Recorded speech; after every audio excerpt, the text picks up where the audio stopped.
Tá? Boa noite a todos. Vamos ter a aula do dia 24 de agosto de 2020, a disciplina Meio Ambiente, Sustentabilidade e Direitos Fundamentais.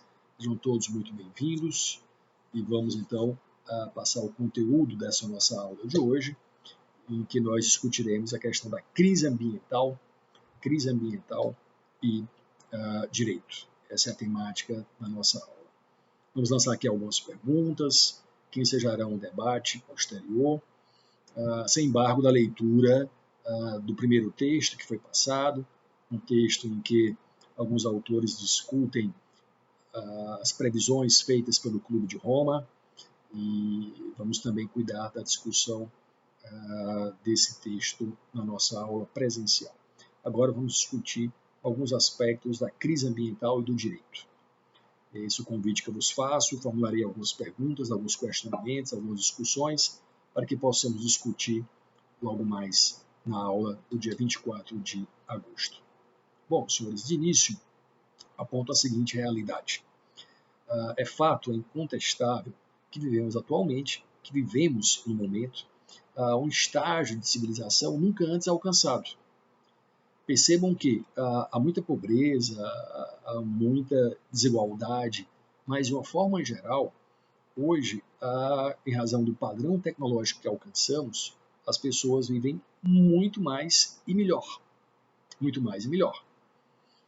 Uma comparação com os padrões de vida de 40, 50 anos atrás nos permite perceber essa realidade, e muito disso decorre dos avanços tecnológicos. O acesso a medicamentos, a tecnologia que nos permite ter acesso à informação em tempo real, do que acontece em quase todo mundo. O acesso ao conhecimento, a difusão do conhecimento, a possibilidade de acesso a bens e a serviços no mundo inteiro. Então é uma realidade que traz, em tese, um cenário promissor para o ser humano. Mas a despeito desse contexto, o contexto em que o conflito leste-oeste está superado, em que o desenvolvimento econômico alcançou áreas antes não tão desenvolvidas, como a Ásia, a retomada da China, já foi uma grande potência no passado e agora retomando o seu espaço, né, a partir da comercialização de bens, do uso de tecnologia. O Japão, a partir da segunda metade, depois da Segunda Guerra, a reconstrução do Japão. A Alemanha unida e forte. A Europa também unida e também forte, um mercado de uma amplitude, de um potencial de consumo muito elevado. O berço da civilização ocidental. A América Latina democratizada, embora tenha visto avanços e retrocessos nesse setor na América Latina, mas de uma forma geral a América Latina democratizada permite o funcionamento das instituições, a sua consolidação. Então vivemos um momento, uma realidade promissora, mas eis que surge a crise ambiental. E a crise ambiental tem muito a ver com a realidade que vivemos. A nossa sociedade hoje é pautada pelo consumo.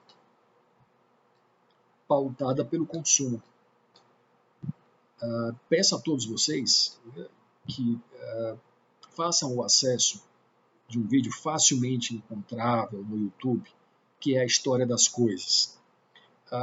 É um vídeo antigo, 10 minutos aproximadamente, pouco mais ou menos, em que se relata o contexto atual da sociedade de consumo. Como vivemos em torno do consumo. E as consequências que disso advém. A história das coisas. Por que consumir tanto? Porque há um planejamento para que assim seja. Esse é o padrão da nossa realidade de hoje.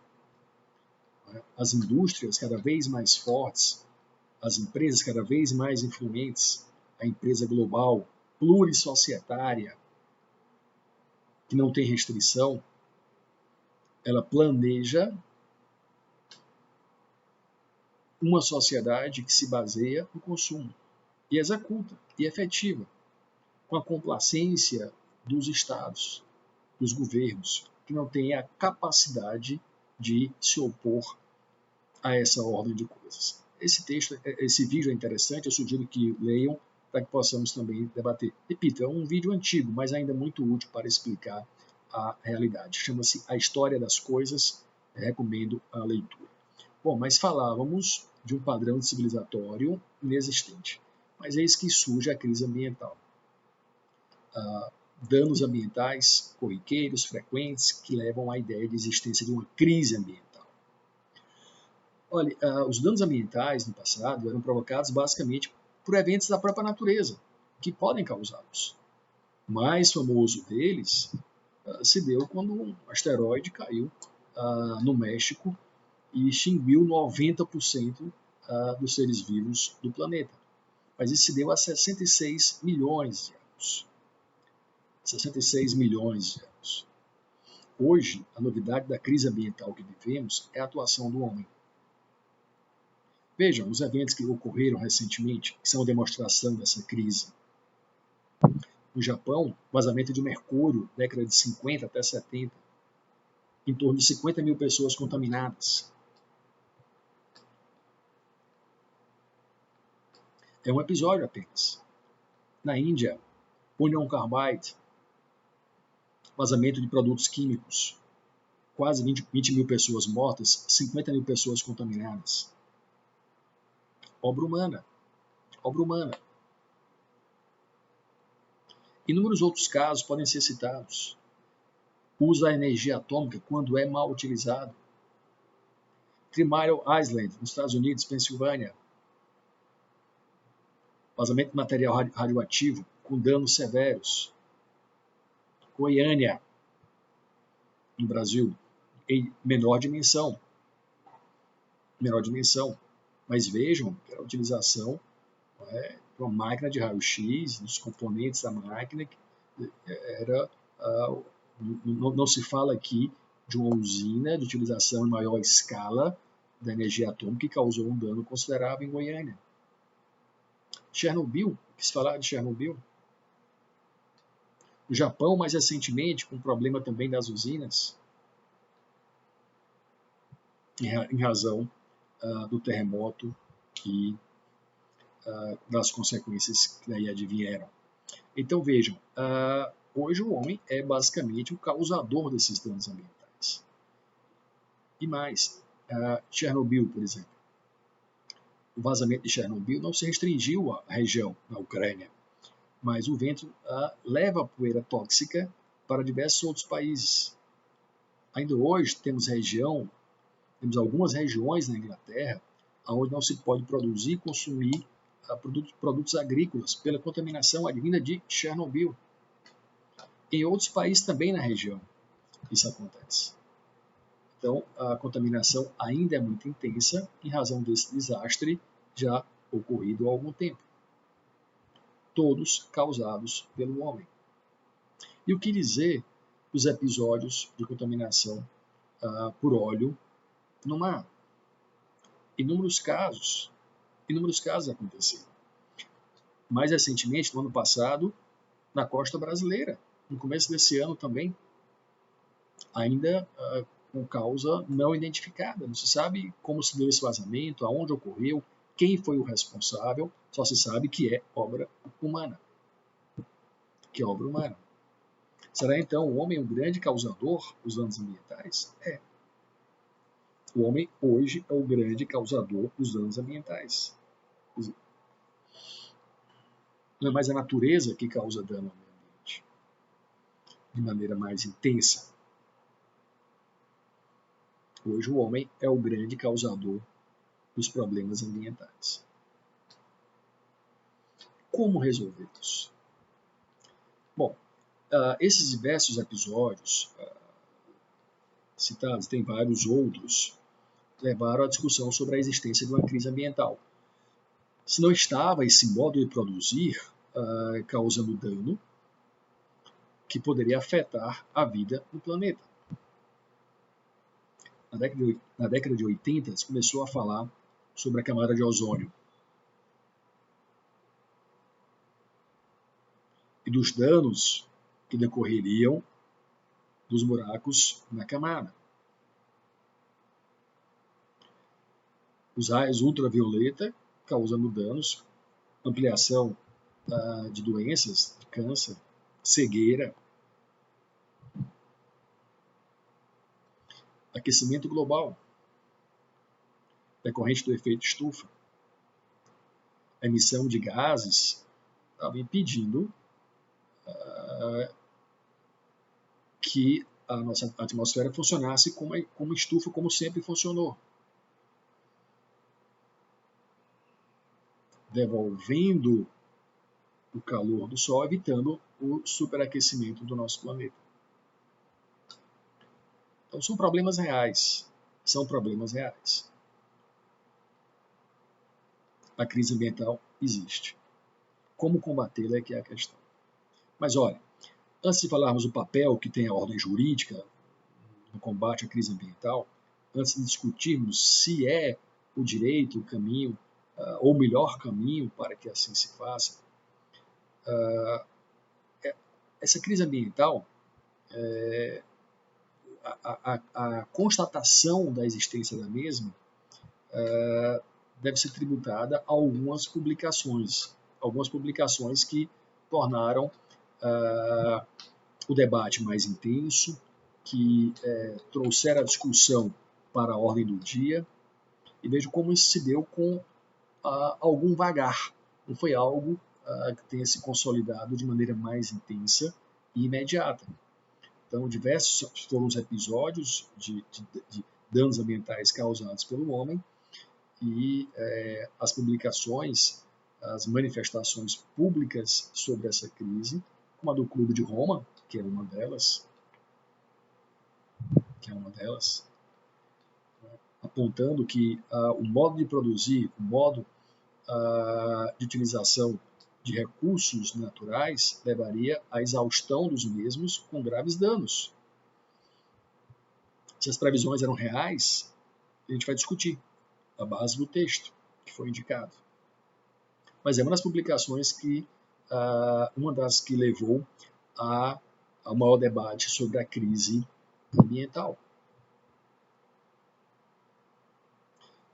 O livro A Primavera Silenciosa, importantíssimo, porque trouxe a discussão sobre a utilização de uma substância química, DDT, como fertilizante.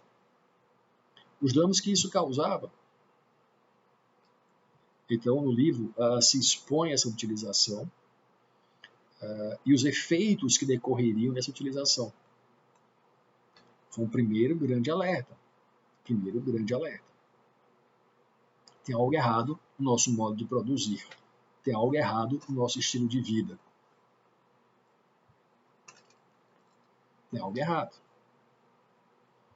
E o que é pior, muitas vezes nem sabemos que há algo errado. Muitas vezes, o padrão tecnológico de um dado momento não permite aferir que um produto causa dano. Muitas vezes, não se sabe que a utilização combinada de um produto ou de substâncias seja capaz de produzir dano. Olha a questão do amianto, que tanto dano causou. E era permitida a construção, não é, de materiais, de produtos com esse material. O Monsanto, que teve autorização para produzir produtos transgênicos, e alguns depois se soube causavam dano.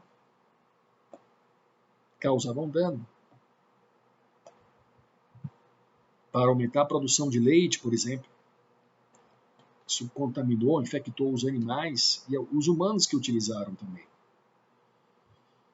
Então, muitas vezes, o padrão tecnológico não permite sequer aferir que a utilização combinada de produtos pode ou não causar dano. Então, algumas manifestações foram importantes no sentido de alertar para a crise ambiental. Assim se situa os estudos do Clube de Roma. Assim se situa.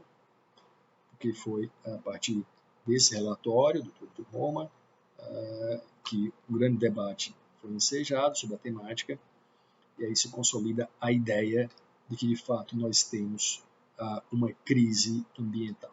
Uma crise ambiental existe e que é preciso ser enfrentada, é preciso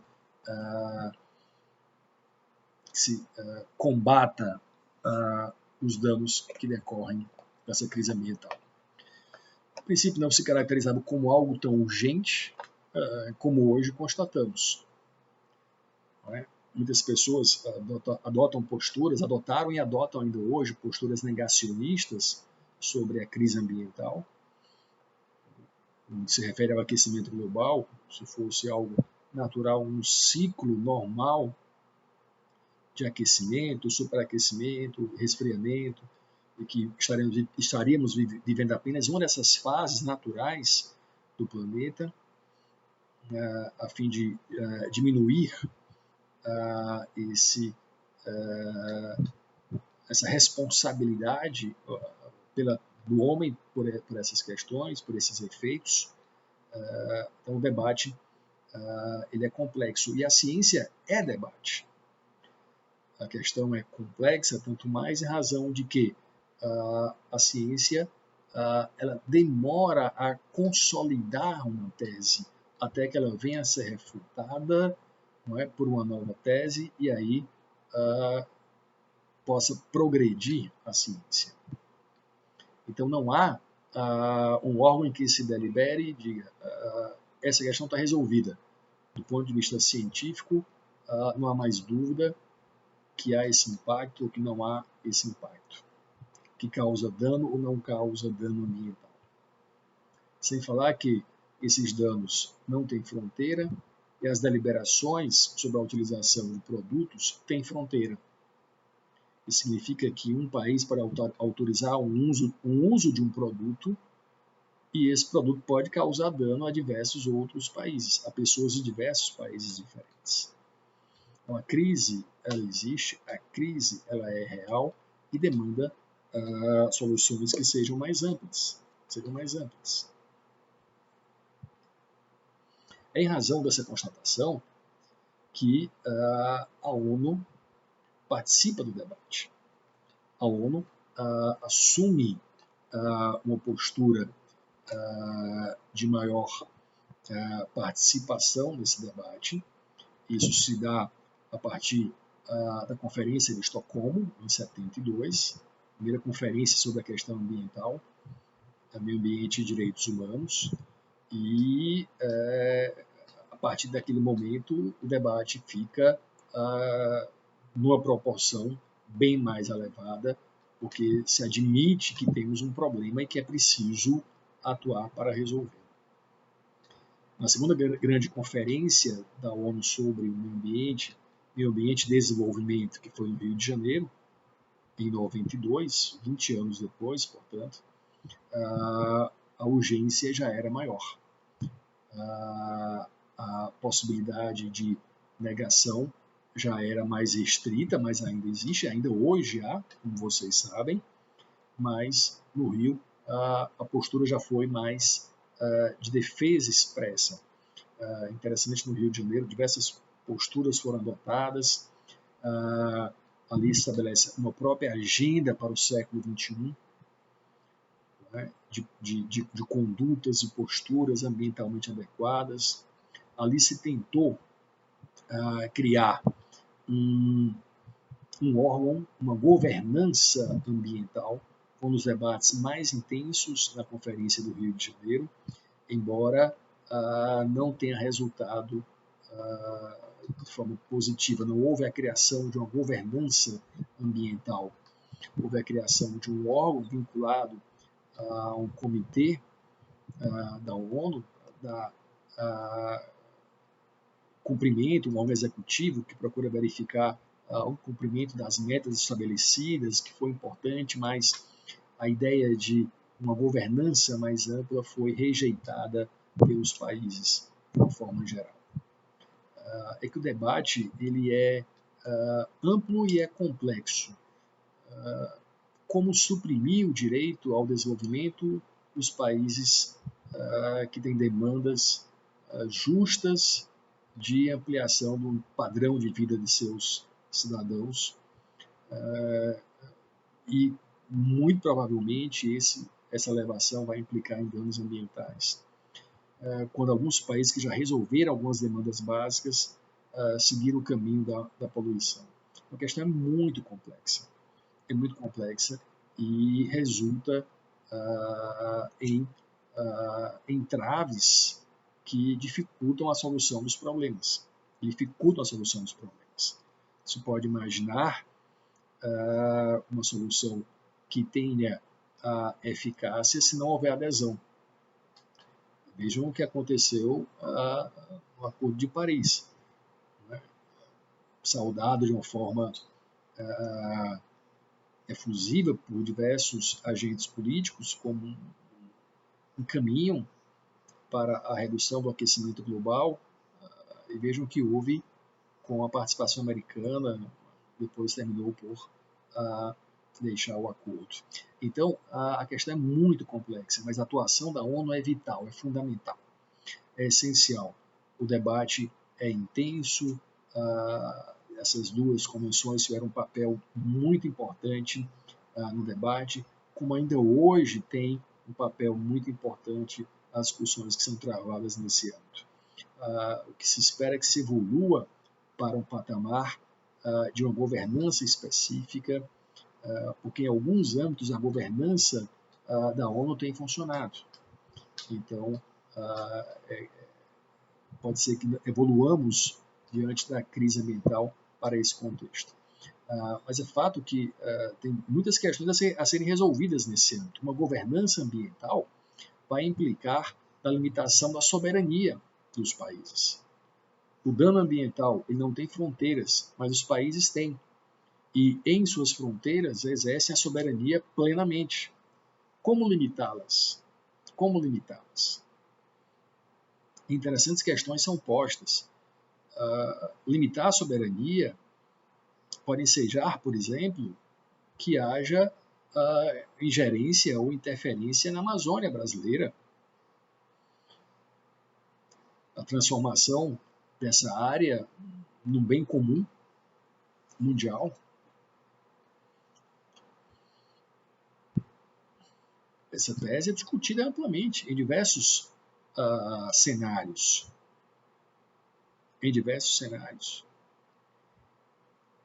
Em 1998, fiz um curso sobre direito ambiental na Universidade Clark Lewis, em Portland. Na época era número 1 nos Estados Unidos em matéria ambiental. Eles fazem um ranking definido por área, e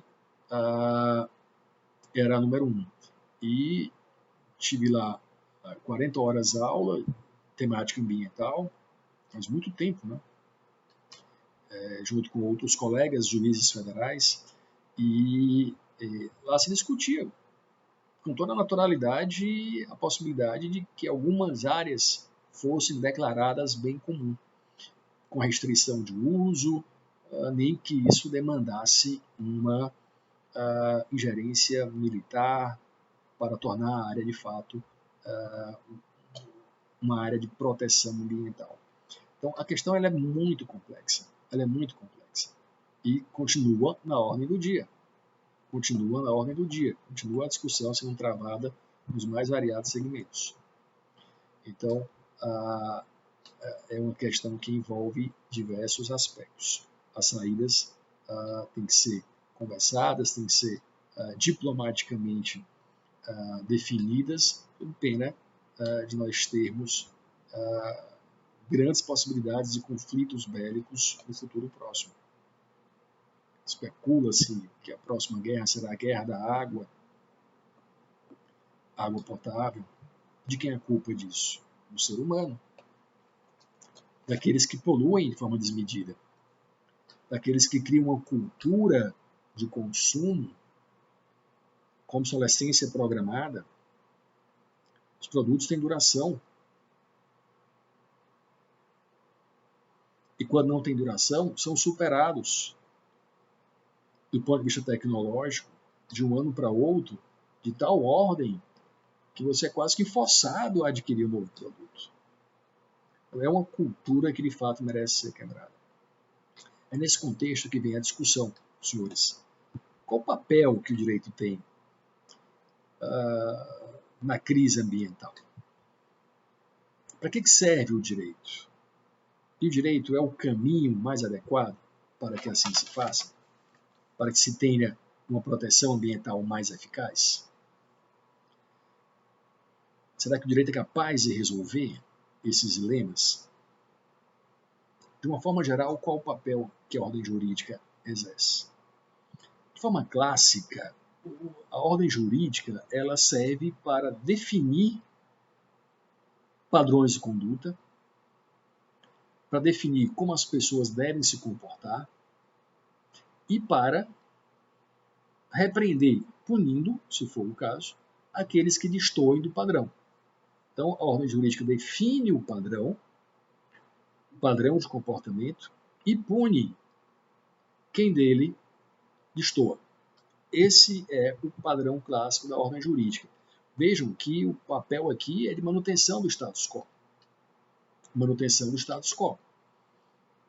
A ordem jurídica, ela historicamente serve para isso. O direito, historicamente, ordem jurídica como direito, direito como ordem jurídica, o papel que exerce é esse. Pode muito mais. Pode fazer muito mais do que isso. O direito pode transformar a realidade social. Não apenas manter o status quo, mas pode ser o instrumento de transformação da realidade social. A nossa Constituição, ela foi transformadora, ela é transformadora. Ela é transformadora. Apesar de todas as suas dificuldades decorrentes de uma Constituinte em que muitas forças políticas disputavam a hegemonia e dos acordos que tiveram que ser celebrados com o objetivo de concluir os trabalhos.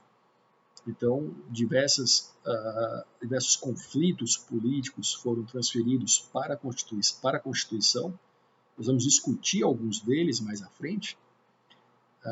Apesar de tudo, a nossa Constituição ela é transformadora e transformou muito a realidade social. Nesse âmbito do meio ambiente, coincide com a Constituição e com os anos iniciais pós-Constituição, a questão da consolidação do direito ao meio ambiente sadio, como direito fundamental. Não apenas um plano retórico, mas garantindo a efetiva possibilidade de que as pessoas acionem o Poder Judiciário para ter a proteção ao meio ambiente. Mas olha, será que o direito é o melhor caminho? É que o direito é a melhor opção para a proteção do meio ambiente? Existem outros caminhos? Olha, o caminho é diversificado. A política auxilia, a economia auxilia, a ciência tem que auxiliar. Mas o direito vai exercer um papel central nesse contexto. Vai exercer um papel central nesse contexto. Não tem uma visão marxista da ordem jurídica, das relações entre direito e economia, mas não há dúvida que o direito modula a realidade social. O direito é mecanismo de criar e manter riqueza. Sempre foi. Sempre foi. O direito é um modo de preservação de interesses. Na hora que eu regulo o direito à propriedade e eu defino em certos moldes, eu estou definindo quem vai ser proprietário. A história é cheia de exemplos sobre a matéria. Com as novas conquistas ao longo do século XVI, XVII, XVIII, a descoberta, entre aspas, de novas terras, os descobridores mudaram um padrão de acesso à propriedade. Não era mais a antiguidade da posse o critério que prevalecia nos seus países. Não era a antiguidade na posse que garantia a propriedade. Agora era a descoberta, entre aspas, o critério de propriedade e a possibilidade de desenvolvê-las. Foram os critérios fixados pelos conquistadores para afastar a propriedade e a posse dos índios. Não é? E não reconhecer os padrões antigos de propriedade firmados em diversas das sociedades conquistadas. Quem detém a capacidade de dizer o direito impõe o seu interesse. Impõe o seu interesse. Impõe a sua vontade. E as normas jurídicas podem ser utilizadas com esse fim. Podem ser utilizadas e são utilizadas com esse fim. Repito, portanto, que a ordem jurídica assume esse papel de definir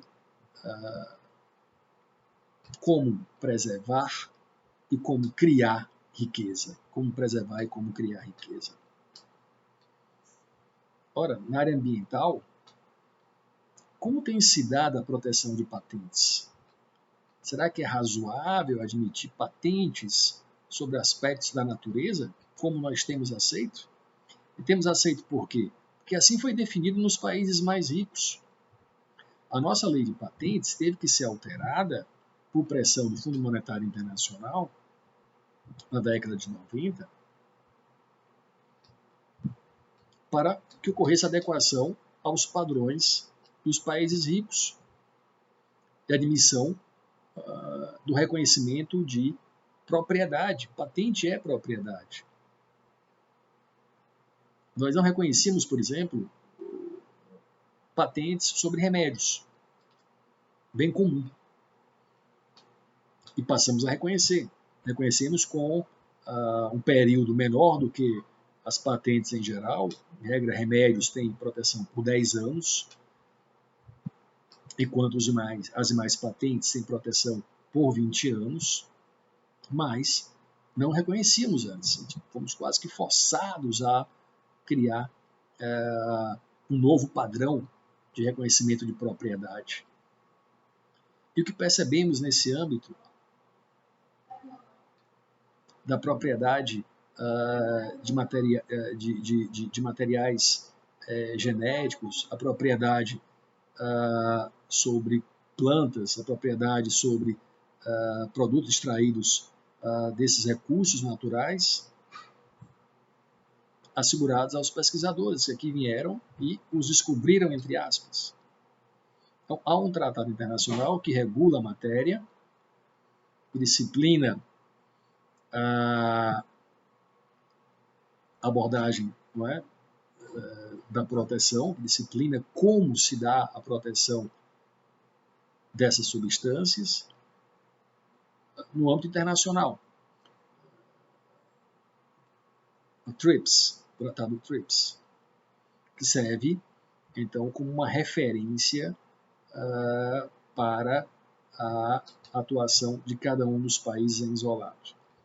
Então, nós somos signatários desse acordo, mas vejam, é um ato de vontade, de reconhecimento de atribuição de propriedade, que significa nada mais do que definir quem vai preservar ou criar riqueza, com direitos de exclusividade. Isso que é a propriedade. O que a propriedade é a chancela de exclusividade, a possibilidade de exigir que os outros não tenham o acesso aos bens que lhe pertencem. É isso que se faz. Então, a utilização do direito é muito importante. O direito tem que serve a esses fins e pode ser mal utilizado. Pode ser utilizado para, em verdade, ampliar as desigualdades, ampliar as desigualdades. Então, será que é o melhor caminho para a proteção do meio ambiente? Será que é o caminho mais adequado? Mas vejam, é um caminho vital, é um caminho nuclear. Dentro do processo da crise ambiental, a ordem jurídica assume um papel vital, assume um papel de destaque. O direito pode se utilizar da sua função promocional. O direito pode ser instrumento para promover condutas adequadas e, portanto, no caso que aqui se discute, ambientalmente adequadas. Pode ser instrumento para isso. Utilizantes da tributação ou não. Da tributação ou não. Incentivar condutas pode ser de forma negativa também. Não é? Pode ser de forma que eu crie embaraços ao uso indevido dos bens ambientais. Então, o direito é parte da solução. É parte da solução. Queria que vocês refletissem se é o melhor caminho para a solução.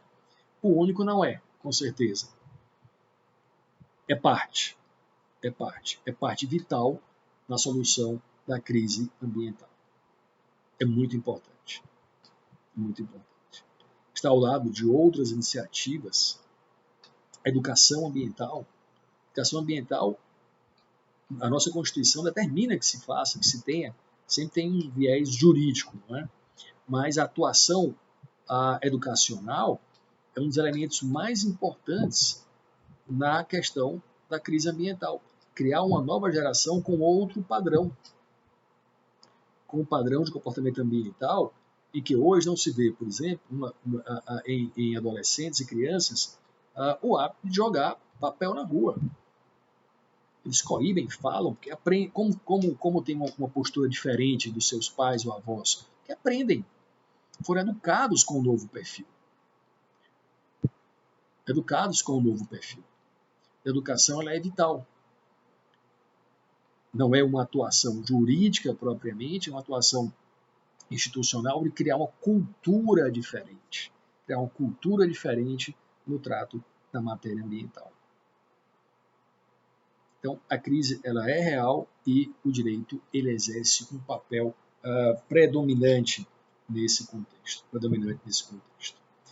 Mas vejam, senhores, então, nessa crise, na sociedade contemporânea, o que nós temos percebido? Que a sociedade industrial ela gera um novo modelo de sociedade. É o que Beck chama de sociedade de risco. Sociedade de risco. A partir de estudos de sociologia, define-se o que seria a sociedade de risco. É uma sociedade que advém da sociedade industrial, que produz em massa e que cria riscos que são incapazes de serem percebidos e controlados pelos meios tradicionais.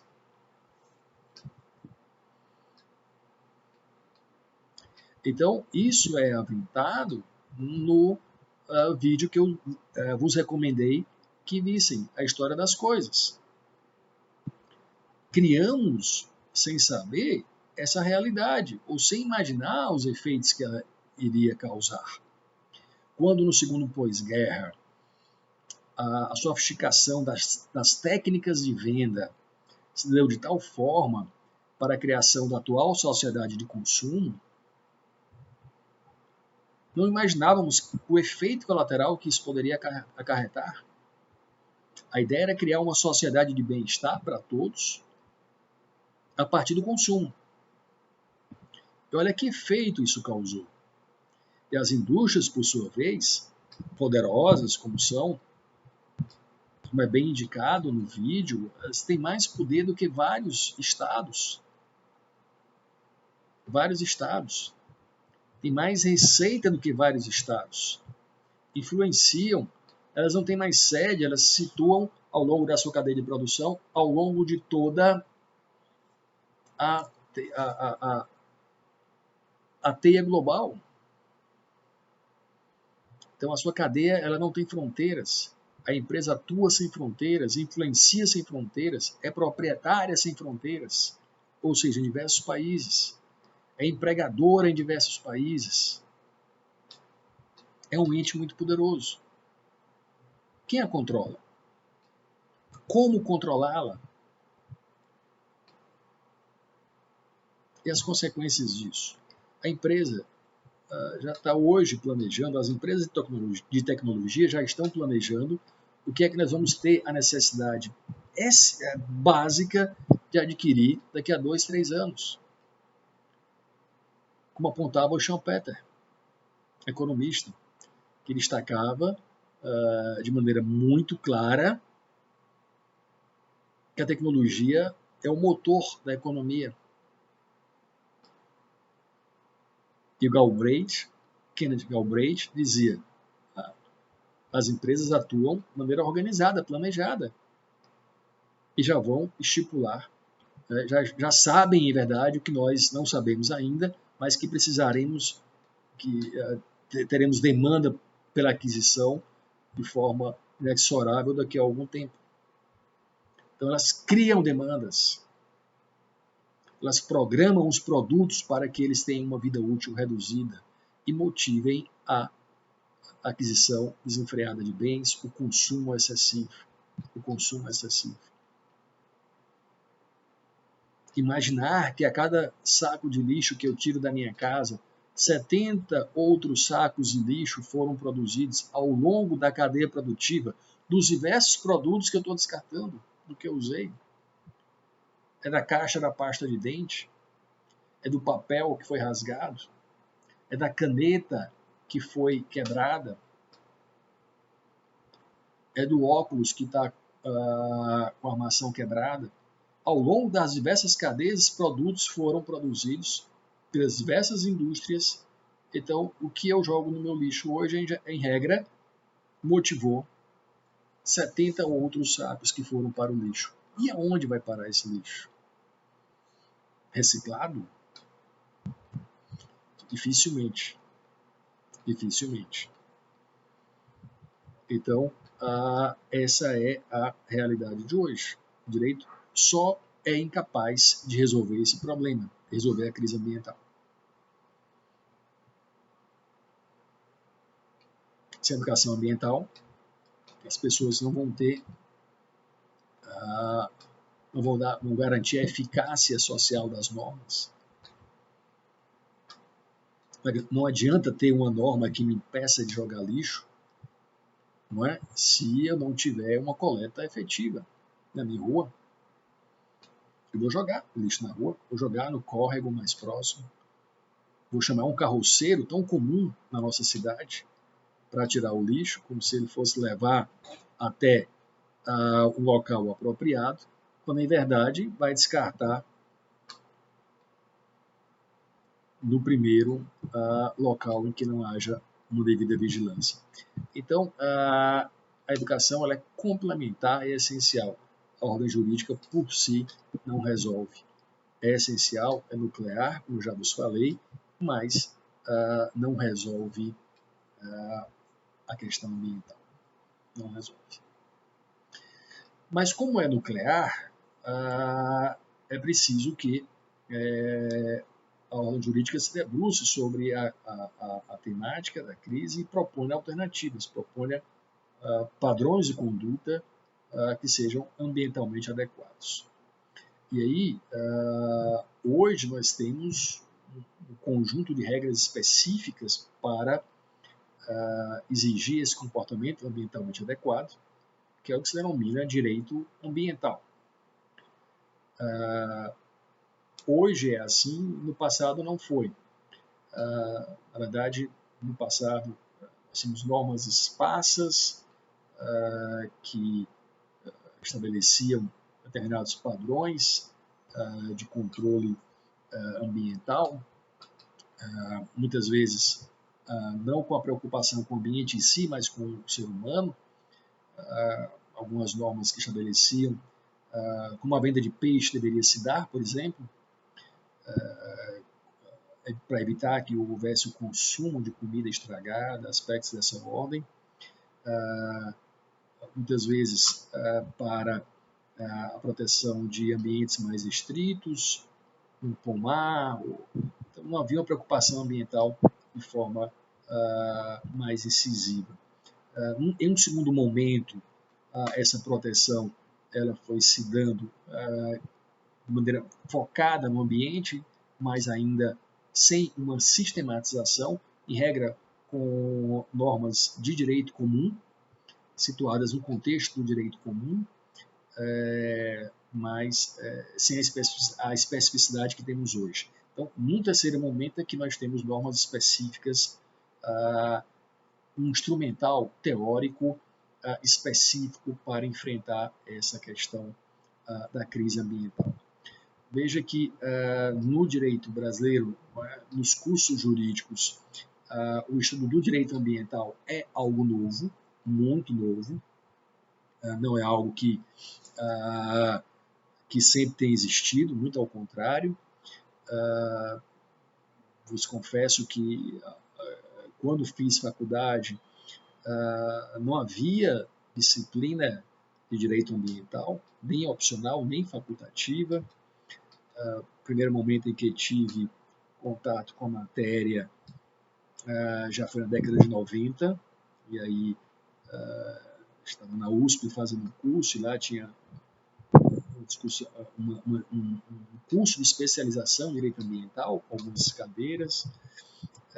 Então, a partir desse momento e depois da Constituição, houve um maior incremento da discussão sobre a matéria. E hoje é obrigatório que conste dos cursos de graduação a discussão sobre a temática. Então, a disciplina ela se incorpora nas novas diretrizes como algo obrigatório. Essencial e já com muito atraso. Na verdade, o direito ambiental já deveria estar mais inserido nos nossos currículos, nos currículos das diversas faculdades existentes no país, nos diversos cursos jurídicos. Bom, então esse foi um longo caminho até se consolidar o direito ambiental. Mas a existência desse direito ambiental com um sistema próprio, com regras específicas, garante a proteção efetiva, a proteção que se requer contra a crise ambiental? Olha, há muito por construir, há muito por fazer. O direito ambiental ele é pautado em bases territoriais, na soberania de um único país, e o dano ambiental ele foge a esses padrões. O dano ambiental ele não tem fronteira, ele atinge a todos, os países vizinhos, o episódio de Chernobyl, diversos episódios de óleo no mar, diversos episódios dos mais variados acidentes ambientais, contaminações. Então, como cuidar no âmbito territorial que a natureza não conhece? Não é? Nós tivemos 2 grandes episódios de dano ambiental recentemente no Brasil, ambos em Minas, ligados à atividade de mineração, com proporções gigantescas no nosso território, porque o nosso território é amplo. Se fosse em região mais de fronteira, poderia ter atingido outros países sem nenhuma dificuldade, que agravaria ainda mais a situação. Então, são várias dificuldades que são postas em razão do direito ambiental ter a base territorial que lhe é posta, que dificulta o enfrentamento da crise ambiental. Daí aquela ideia de uma governança específica ou de um cuidado mais amplo sobre a matéria. Bom, mas do ponto de vista internacional, os tratados não têm uma eficácia não é, maior, em razão de que falta essa governança que exija o cumprimento, Então, essa ausência de mecanismos de controle dificulta a efetivação das normas de proteção ambiental, mas algumas experiências que já existem podem servir de modelo. Nós temos um tribunal marítimo que efetivamente funciona, internacional. Funciona. Não é com aplicação restrita, específica, fruto de um tratado internacional. É esse modelo que pode ser interessante para combater, para coibir, permitir soluções à crise ambiental. Mas se está bem, na verdade, no momento, do ponto de vista internacional, é um enfraquecimento do multilateralismo. Isso é extremamente dificultoso no controle da crise ambiental, porque enfraquecer o multilateralismo é enfraquecer a comunidade internacional, privilegiar acordos bilaterais em detrimento de uma solução uniforme, que é o que demanda a crise ambiental. Então, o direito ambiental internacional ainda não é um instrumento eficaz no combate à crise ambiental. Muitos esforços têm sido feitos com o objetivo de mudar essa realidade. O direito ambiental, o direito ao meio ambiente sadio, é um direito humano.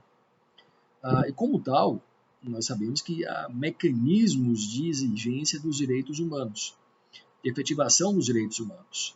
E isso poderia ser um caminho para buscar a proteção do meio ambiente. Mas vejam, nesse âmbito, no sistema de proteção dos direitos humanos, há uma dificuldade em reconhecer o direito ao meio ambiente sadio como direito humano, em razão de que não há a expressa previsão de que o direito ao meio ambiente seja direito humano. É evidente que é vinculado ao direito à vida, mas na burocracia do sistema de proteção aos direitos humanos da ONU, a proteção direta do direito ao meio ambiente sadio não tem sido admitido, em razão de que, na Declaração de Direitos Humanos, quando da criação da ONU, não se expressava, não se fazia a previsão clara da caracterização do direito ao meio ambiente sadio como direito humano. Parece absurdo, mas é a realidade da aplicação prática desse sistema. Mas, a despeito disso, algumas tentativas têm sido feitas com o fim de permitir uma maior proteção, por uma técnica do esverdeamento das discussões. Ou seja, se postula, em verdade, a proteção a um outro bem jurídico que possa ser levado ao sistema de proteção dos direitos humanos, como a vida, por exemplo, a liberdade, e, por via reflexa, obtém-se a proteção do direito ao meio ambiente sadio. Essa tem sido uma técnica que tem sido utilizada para tentar acessar esse sistema como uma alternativa de proteção ao meio ambiente. Mas, bom, que perspectivas se pode dizer? Que perspectivas se pode imaginar? Que perspectivas decorram desse cenário? É um tom pessimista? Com a realidade de hoje, há um certo tom pessimista. Vejo que outras entidades que já estavam mais consolidadas no âmbito internacional têm sido enfraquecidas por esse momento, como é o caso da OMC, então, que cuida basicamente de comércio e que tem até atuado de alguma forma de maneira reflexa na proteção ao meio ambiente, punindo o dumping ambiental, permitindo o ressarcimento nas hipóteses de dumping ambiental. Países que descumprem a legislação ambiental e fazem disso uma arma comercial, uma venda de produtos mais baratos. Então, até a OMC, que tem um fim basicamente de atividade comercial, foi enfraquecida substancialmente nos últimos tempos, muito em razão da postura americana. Então, o que dizer da proteção internacional do meio ambiente que não tem um sistema próprio? Então, é complexa. Então, o tom é de pessimismo, mas, ao mesmo tempo, em razão da clara crise que cada vez mais se acentua, que se tome uma atitude de reflexão, após uma reflexão, uma atitude de reflexão, se tome uma medida de criação de uma governança própria, uma governança ambiental especificamente, que possa estabelecer parâmetros mais claros de atuação. E vejam, se há uma certa resistência dos governos em fixar essa governança, de admitir, a mim parece que o caminho pode ser pela sociedade civil. Vejam o que foi feito aqui no Brasil com a questão amazônica. O governo foi pressionado não por organizações não governamentais, mas pelos maiores empresários do país que estavam percebendo o ânimo de não investimento no país em razão do não cuidado com a Amazônia. Então, essa é uma tônica que veio para ficar e que pode levar a uma modificação dessa realidade.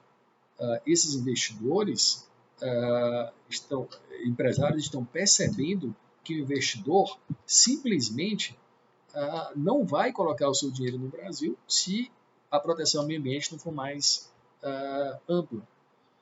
Ora, isso é facilmente é fácil perceber que esse é um caminho que funciona, porque envolve a questão econômica e foi a partir dessa postura que o governo brasileiro procurou um novo caminho para a sua atuação na Amazônia.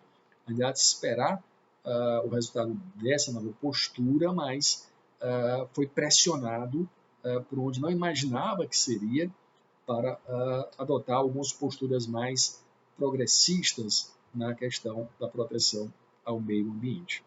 Isso pode acontecer no mundo inteiro. E vejam, no direito brasileiro, na Bolsa de Valores, hoje chamada B3, a Bolsa de Valores, ela cota em apartado ações de empresas que têm postura ambientalmente adequada.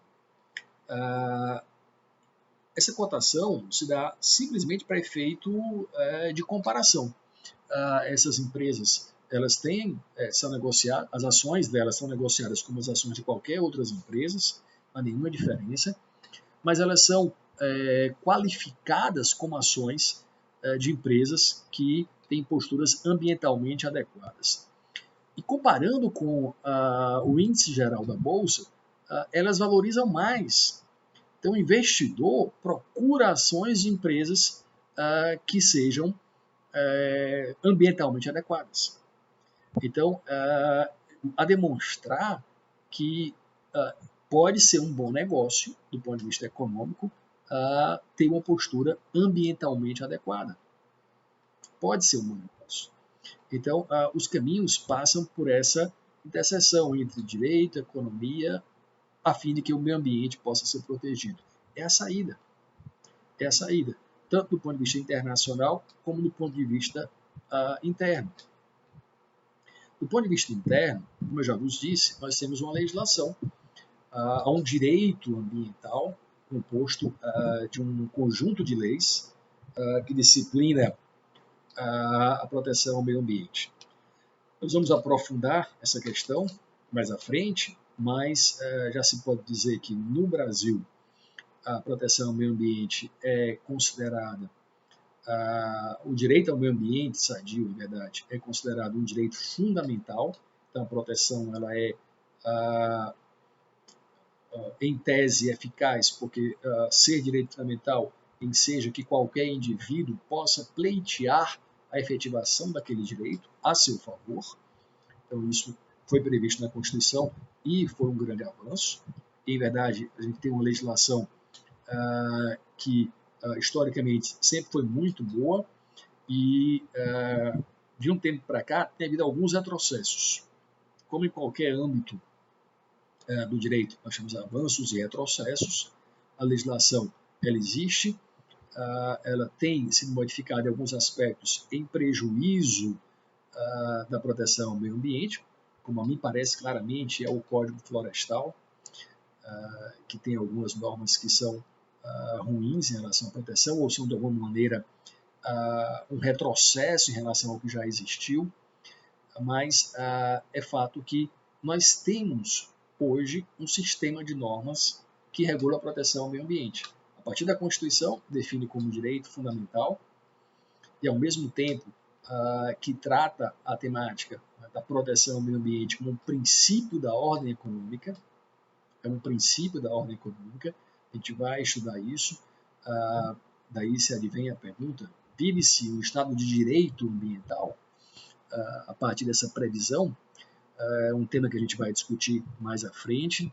Então, percebam que há um sistema de normas e a eficácia dele depende da sua aplicação, depende de juízes que sejam que conheçam a matéria e que apliquem, que não sejam tendenciosos ou que tenham força para aguentar as pressões contrárias, porque muitas vezes a questão ambiental ela limita o poder econômico. A questão ambiental ela vai ser favorável à restrição de uso de bens e muitas vezes as questões são postas em um patamar econômico que leva a que o juiz sofra pressões e ingerências nas suas decisões. Mas o juiz brasileiro não precisa ser muito ativista nessa área, porque a legislação está aí. A legislação existe, o direito ambiental está posto.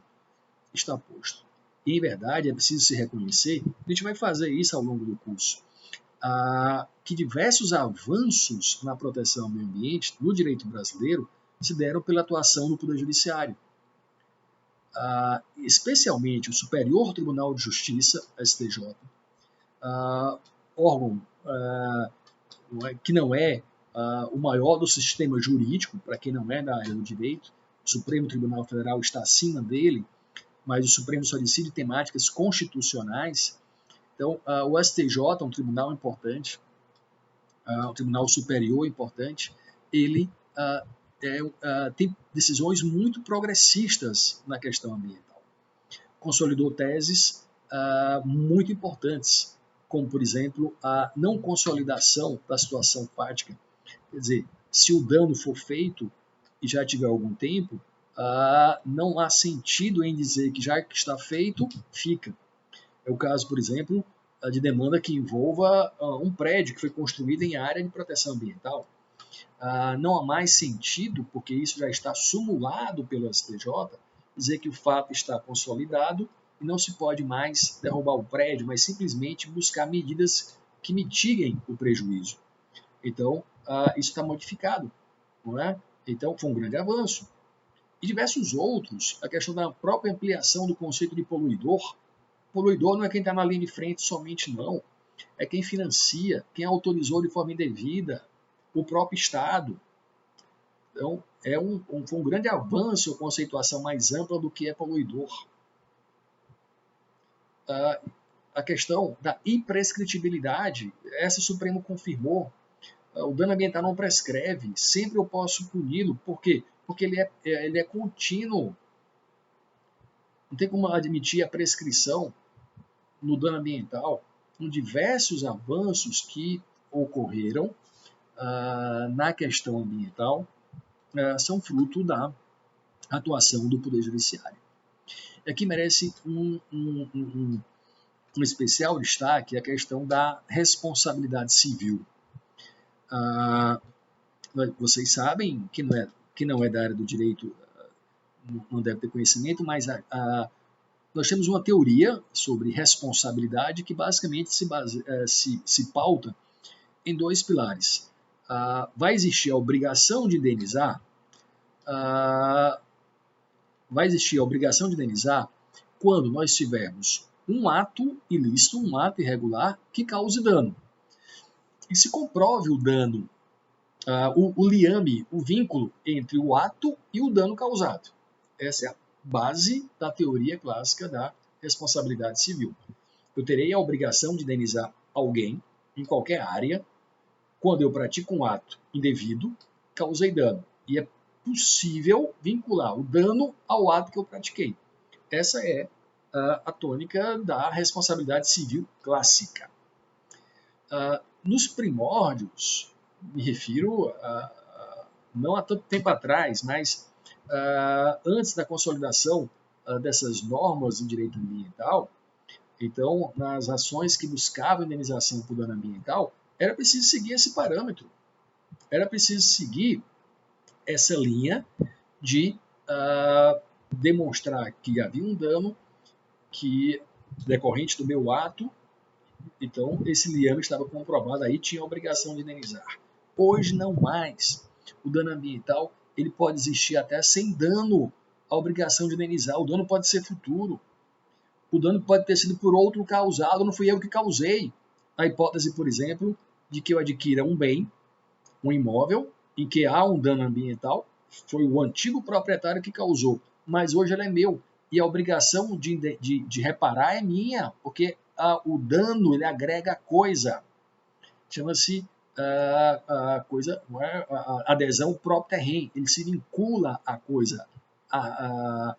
O dano ele fica inerente à coisa, e se eu sou o novo proprietário, eu tenho uma obrigação de reparar aquele dano causado. Isso é inovação na área ambiental. Inversão do ônus à prova e diversos avanços que ocorreram a demonstrar que o direito ambiental é um mecanismo eficaz em tese de proteção do meio ambiente e, portanto, de coibir a crise ambiental. Então, nós temos mecanismos para isso. O direito ambiental ele causou uma verdadeira revolução no direito, alterando institutos clássicos, como esse que eu agora vos falei. Responsabilidade civil. Responsabilidade civil. Ela hoje se define em novos padrões, em novos parâmetros. Em novos parâmetros. Então, essa realidade há de ser reconhecida. A questão é que nós vivemos avanços e retrocessos. Desses diversos avanços, muitas vezes são seguidos de regulações novas por um Congresso que é capturado por interesses nem sempre confessáveis, que elabora legislação que é retrocesso, elabora legislação que é contrária à proteção do meio ambiente, que depende de interesses privados. Veja o que está sendo feito no Ministério do Meio Ambiente nessa gestão. Então, um verdadeiro retrocesso, um verdadeiro negacionismo da questão da crise ambiental.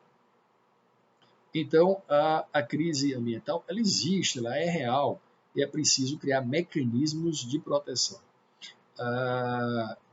mecanismos de mitigação da crise, porque compromete a realidade, a vida das pessoas.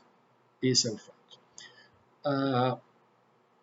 Essa perspectiva da crise é importante que se tenha, porque ela não é linear, ela ocorre de forma diferente. O aquecimento global, por exemplo. Em algumas áreas do planeta, o aquecimento pode trazer benefícios, como a ampliação das áreas cultiváveis. Entendeu? Então, como a facilitação do transporte marítimo por zonas que, a princípio, não se permitia o tráfego. Então, mas no contexto, e a gente tem que pensar o planeta como um todo, os danos são severos. Ao mesmo tempo que isso acontece, o aumento das águas do mar pelo degelo vai causar a submersão de algumas cidades, de alguns bairros, até de alguns países, algumas ilhas que tendem a desaparecer. Então, a questão é de tratar a matéria de maneira harmônica para evitar injustiças ambientais. Esse aqui é o ponto. Olha que tamanho de desafio nós temos. Olha o tamanho do desafio que aqui está posto. Então, estudar essa temática é interessante porque a gente percebe que tem evoluído muito a discussão sobre a crise ambiental e os meios e os modos de combatê-la, mas que há muito por se fazer.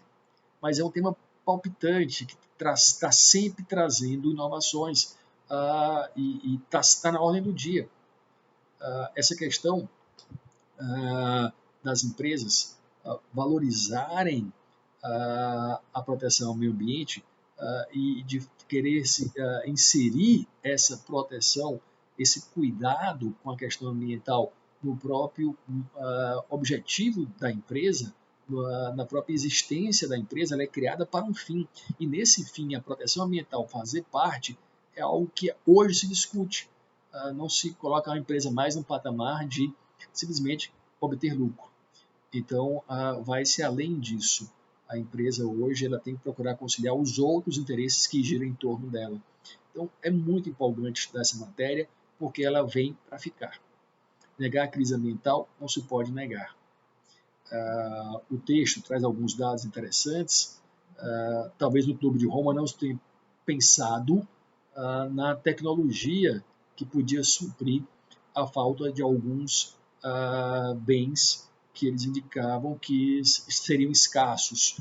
Então, a tecnologia permitiu que esses bens fossem repostos por outros ou por novas reservas, mas a crise existe, a crise é real. A crise é real.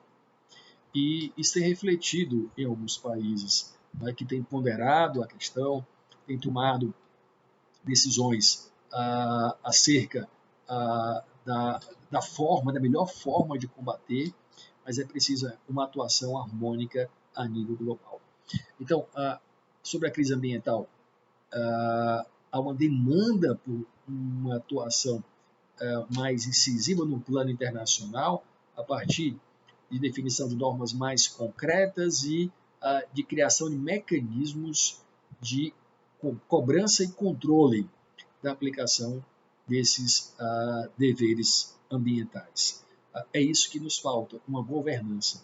No âmbito interno, o direito ambiental é sujeito a avanços e retrocessos. Mas não é só o direito ambiental. Aquela regra que eu vos disse, o direito define como manter ou criar riqueza. Essa é a luta que envolve a questão ambiental. Essa é a luta que envolve a questão ambiental. E, portanto, não é só na área ambiental. Em todas as demais áreas, essa luta pela apropriação, pela definição de regras que sejam favoráveis aos interesses de classe, sempre vai existir. Mas o direito ambiental ele tem criado instrumentos, inclusive processuais, que são aliados nessa luta em busca da proteção. Vejam, senhores, a nossa aula então dia 24, começaremos às 19h30, só vos lembrando, 19h30 a 21h30, podemos estender um pouco mais do que isso. Nós vamos fazer a discussão da crise ambiental, dessas ideias que foram aqui lançadas. Eu queria que refletissem sobre o vídeo que eu pedi que olhassem, fácil de verificar no YouTube, como eu vos disse. Lanço as questões acerca da crise ambiental, se ela é real. Uma segunda questão é a questão da possibilidade do direito oferecer respostas a essa crise ambiental. O que é que vocês acham? Se ele é capaz de resolver, há uma demanda por uma atuação mais ampla, além da ordem jurídica, e se a ordem jurídica for capaz de atuar, Uma terceira questão é quais seriam os modos próprios, como se incentivar a que essa crise ambiental seja superada. É fato, vivemos num único planeta, essas questões têm causado grande impacto em diversos setores e áreas de conhecimento. Hoje se constrói uma sociologia ambiental, uma filosofia ambiental, temas que serão apreciados na próxima aula. Eu chamo a atenção para isso. Vamos buscar as discussões teóricas mais interessantes numa área do direito em que o fundamento sempre foi a proteção. O que é que faz o direito ambiental? Ele estipula regras de conduta para a proteção do meio ambiente. É direcionado aos homens. O direito é obra cultural. É criado pelo homem para ele, para regular a sua conduta. Nós temos que nos situar como uma das espécies do planeta. Quais são as repercussões que disso decorrem? Isso envolve o fundamento do direito, envolve filosofia ambiental, envolve sociologia ambiental. A gente vai continuar na nossa próxima aula. Também, na segunda-feira, quero passar a vocês algumas informações mais detalhadas acerca do funcionamento do resto do semestre. Questão dos seminários mais à frente e também a ordem dos textos que já foram passados. Ok? Então, dia 24 às 19h30, a nossa continuação da aula. Okay? Um abraço a todos e até lá.